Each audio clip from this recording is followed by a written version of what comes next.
Professor Paul Giles, it is a great pleasure to welcome you to deliver the occasional address.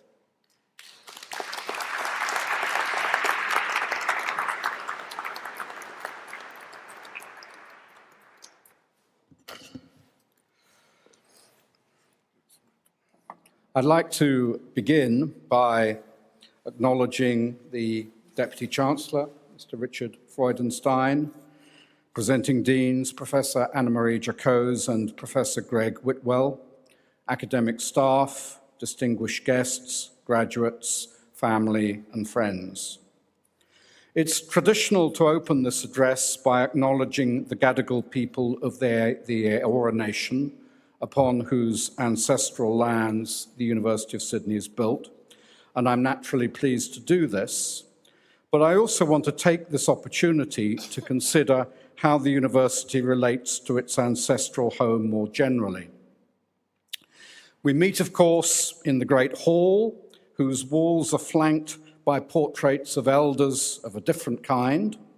and this is a living reminder of the University of Sydney's status as the oldest university in Australia. In global terms, of course, a founding date of 1850 is not especially ancient, compared with the founding of Harvard in 1636, Cambridge in 1209, or Paris in 1150, not to mention the 50,000 years of indigenous cultures in Australia. What such an extension of time does impart, though, I think, is a sense of perspective within which academic knowledge and achievements can be celebrated. I would imagine that one of the dominant emotions for many of you graduating today is relief. Relief at not having tripped over on your way to the stage, perhaps, but also having got through the system and achieved your qualifications, for all of which you are to be heartily congratulated. And there are distinct practical benefits to university degrees in today's information economy, a world in which, as American President Bill Clinton said 25 years ago,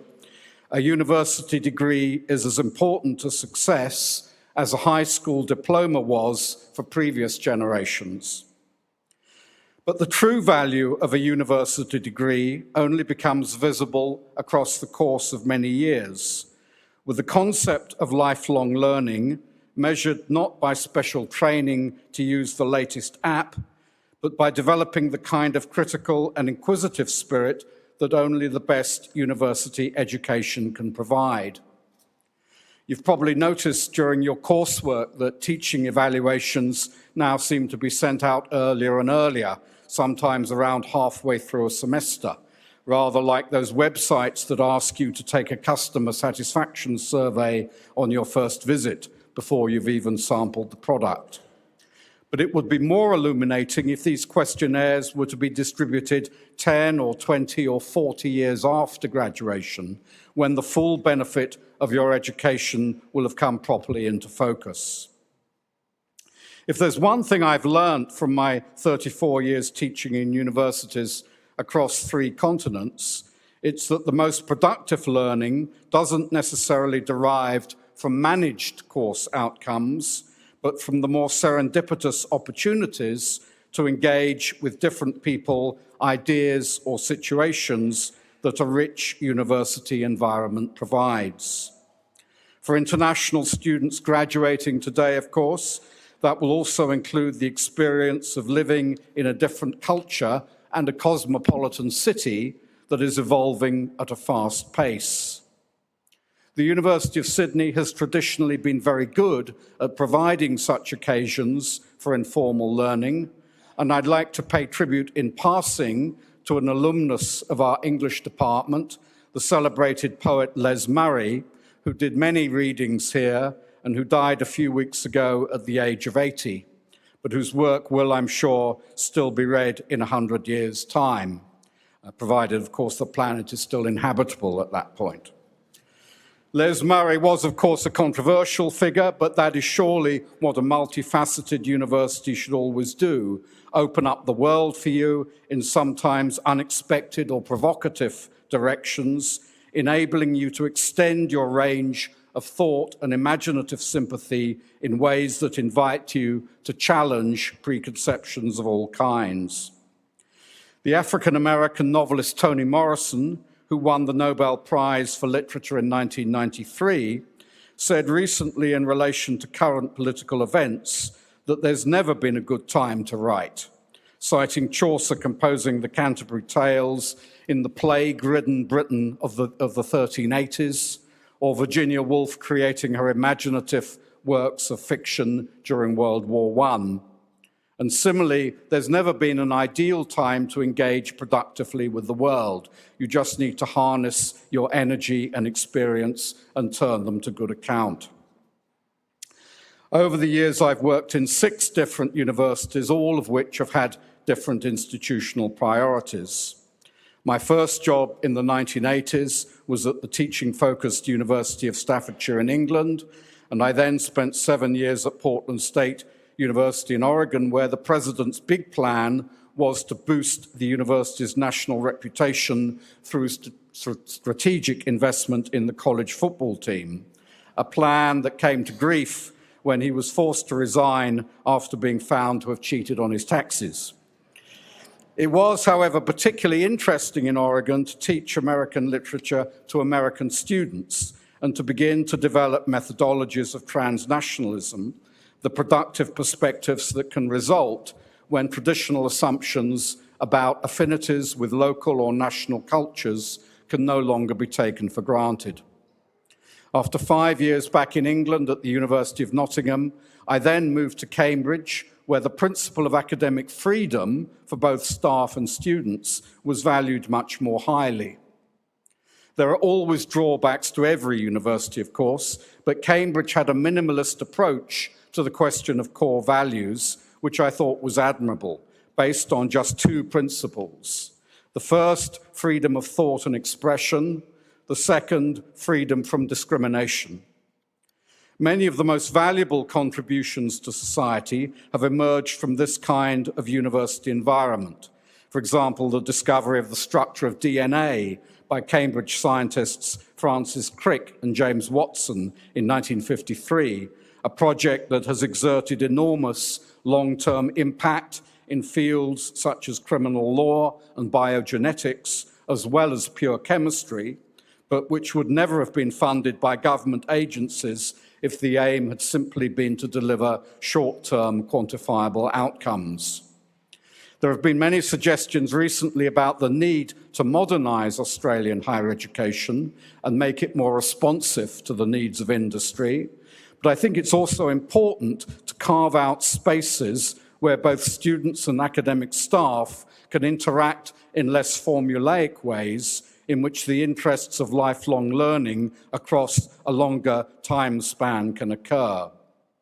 The University of Sydney is fortunate to have such a splendid heritage and extensive facilities, and all of these will have contributed to your academic experience in indirect ways through providing a spatial environment and a temporal perspective within which deep thought can flourish. In America, this kind of graduation speech is known as a commencement address, partly on the grounds that it was traditionally the moment when scholars commenced their status as masters and teachers, but also more colloquially because it's understood to be when real life is thought to commence.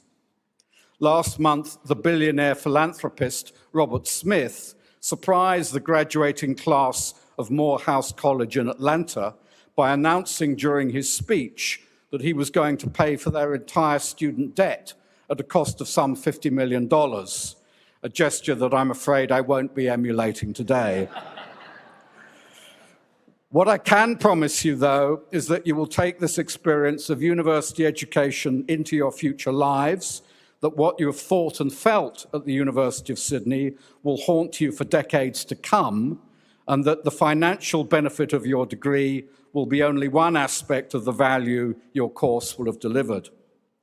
The English poet Matthew Arnold, who was very active in higher education administration during the 19th century, said that university life offered a unique opportunity to grapple with the best which has been thought and said in the world,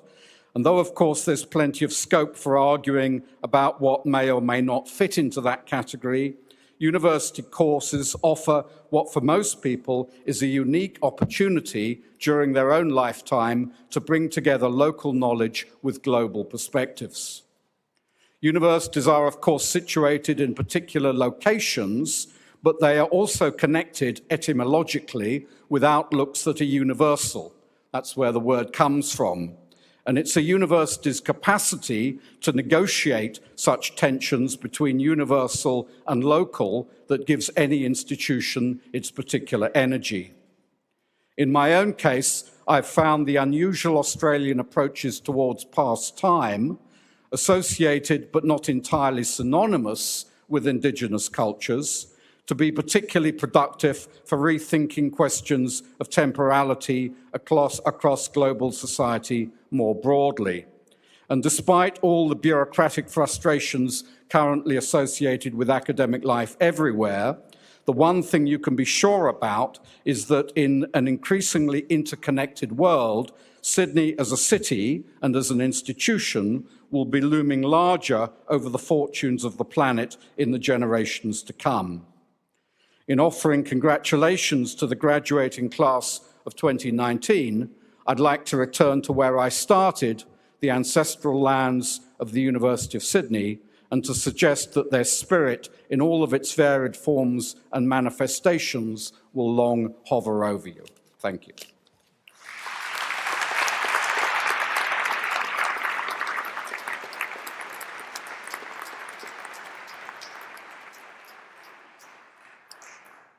Ladies and gentlemen, the university holds approximately 80 graduations ceremonies each year, and I have the pleasure of hearing most of the occasional addresses at those